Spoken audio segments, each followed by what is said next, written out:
Sometimes when you're shopping for a smaller travel trailer, you want something that has double bunks and a slide out to give you all the space. And that's exactly what we have here. I think Grand Design did an excellent job with this layout, not only from, again, the space that is provided, but just some of the amenities that come with it. Now, bear in mind, it is a little bit heavier than what I would have liked to have seen. This one weighs about 4,800 pounds, about 5,500 pound GVWR. So about 700 pounds of carrying capacity there. I would have liked to have seen it top out at 5,000 just to open up a few more vehicles, but I do think that overall this one is worth it. So let's start off here in the kitchen. We'll kind of make our way through. You'll see this one does have your pressed countertops on here, and when you have that, it allows you to undermount the sink like they've done with the stainless steel bowl. You also don't have to worry about T-mold or anything like that. And because this is one piece, you have a lot less chance for any kind of water to get down in there, which I like. You also see the 2-burner cooktop. And again, it's recessed with the glass cover. So a little bit nicer, a little higher end there than just having the standard like countertop one, because it does give you a little more prep space and it looks nicer as well. If we drop down underneath, you have 2 drawers. I say this all the time. You have to have a minimum 1 drawer to have a functional kitchen in an RV. I do prefer 2. That's what they give you here. Furnace there as well. We see a lot of these smaller RVs where they just have a fireplace. This one actually has a furnace, so you can use it in the colder camping seasons. And I love that they kept this nice and open, because that means not only can you use it for pots and pans, but if you have like a trash can, there's enough space you can put a small trash can under there too. And I definitely prefer that than having the trash bag just hang out on my knobs. Hood up top, microwave. Can see a little bit of additional storage over here to the side. They did put a shelf in there again. I think that was smart use of space for all your cups, bowls, everything else. And then we move over into the fridge. So you have the Furion 10.7 cubic foot 12-volt fridge here. Again, a little bit bigger than what we've gotten in years past, right? In the travel trailer this size, it's always been 8 cubic foot with the gas absorption. But with the advent of the 12-volt, we're now seeing things like the 10.7, which just gives you that much more space. Also, nice big drawer here underneath as well. You also see you have some storage under the bunks. Now, neither of the drawers are going to be huge, but it does give you, nice space where you can put away like underwear, socks, things like that, right? So the kids have a spot for that. But the thing I really do like back here is the fact these are double over double bunks. So they are going to be a lot larger than what we're used to seeing in this size floor plan. And I think that's probably going to be a big selling point for this RV as a whole. Something else I forgot to mention in the kitchen, speaking of selling points, this is not going to sell me the RV, but something I really do like is the fact they put this in here, right? A little paper towel holder. Man, what a great idea just to have that straight from the factory. And again, not that I'm going to buy an RV because of that, but I do think that was some smart thinking. Taking a look in the back here, this is going to be the bathroom, of course. I'll take a seat on the toilet just to give you an idea of space, folks. I'm about 215 pounds today, still 6 foot tall. Hopefully, I was hoping I was growing. I'm not, just in the midsection, but I have good space on my shoulders as well as the knees. Right over to the side is going to be the sink. Yeah, again, storage underneath for a trash can. You get the mirrored medicine cabinet up there too. As for the shower is bigger than what we see a lot of times in this floor plan.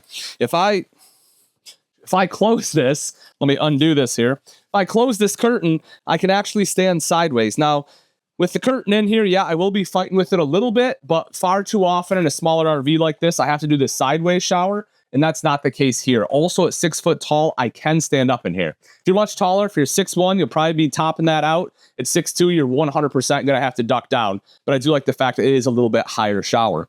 Coming out of there, let's talk about a few things on this side. Before we get to this slide, I do want to hit on the fact this is where your TV will go if you want one. Highly, highly, highly, highly recommend a swing arm bracket, because otherwise you're just going to be kind of fighting with the slide. You're definitely going to want to be able to pull that out, have it on an angle so you're not fighting with the bathroom door. And again, it's probably going to be something that you're going to want to remove the TV when bringing the slide in. Kind of an odd placement. Again, not my favorite spot for it. If you have this RV and you've mounted a TV, let me know your solutions in the comments, because I am curious. But for me, like I said, I'd probably go swing arm. And then the slide out itself has the dinette. I really do like this. Yes, it is a raised slide. That's what I would expect in a smaller RV, because to go flush floor, they have to raise the whole thing up. You're going to be towing this most likely with a little bit smaller vehicle, probably like a mid-size to a large SUV, maybe a smaller pickup. But you don't want all that wind drag. But again, this is enough space for 4 people, which I love. This drops down into a bed. Not a big one, folks. Not a big one at all. But it is a spot that if you have another kiddo that wants to stay the night, whether it's a cousin, a friend, whatever, that's a spot for them. Or if you have like a pack and play, you can do that as well. Just make sure they're not crawling out, obviously for safety reasons. Or if you have a doggo, right? You can kind of put their bed up there. It's a great spot for it too. I know putting dog bed on a table may be a weird thing for some people, but for some of us, it's not. Underneath the dinette, you can see that these have great storage too. And again, that is easy access. Lots of windows in here make this space feel nice and bright. We talked about the furnace. I do want to hit on the fact this one also has the AC right up here. It is roof mounted. So again, it's going to keep things nice and cool. And then up front, this is generally the make it or break it for a lot of people, and that is the Murphy bed. Now, something this one has that a lot don't, I want to point out, is underneath. Not only do you have the, can't get it from that angle, the storage here that drops down. Oh, there we go. That one is going, I thought I had them reversed there. This one is going to be your dog dishes, like I said, for if you have the doggo with you. But then they have the table here that pulls out. So cool thing about that is now you have the dinette. You can set that up right here if you want, or you can take it outside so you always have a picnic table with you. I do like that. Something else I really like about this sofa is the fact that this drops down in the center. Kind of creates like pseudo theater seating, right? And, you know, again, based on where the TV is, this is probably one of the best seats. Just to kind of be able to sit here and be able to make that happen. So this one is actually going to be a rollover sofa. So what you have is you have these two legs. Just going to go ahead and put those out like so. Boom, boom. That's going to drop down. And then we have our bed here. So we're going to undo that. And just like that. And then fold this guy out. Now, I think this is just a single fold. I don't think it's a tri. Yeah. This is just a single fold sofa. I do like that better than the tri-fold sofas because you can make this and it will stay mostly made when you fold it out. So it is definitely going to be a quicker setup. You'll also notice right kind of up by the bed here, you have electrical outlets as well as USB ports for anything you need to plug in. Plus you have the little storage area underneath and you have the storage right up here on the sides. You can see that over on the other side here, or rather across the top, is going to be additional storage space there. So pretty good storage overall kind of up here in the bedroom area.